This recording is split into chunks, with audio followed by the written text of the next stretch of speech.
Cut potatoes that are larger than 2 inches in diameter into sections,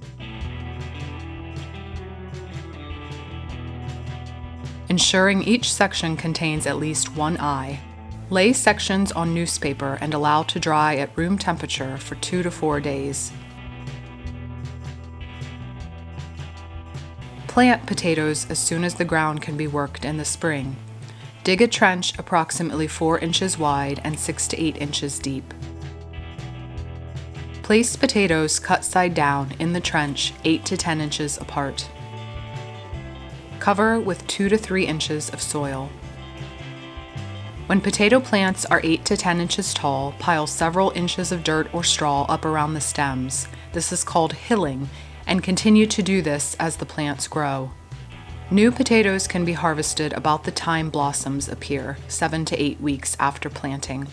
Mature potatoes can be dug after foliage has started to wither.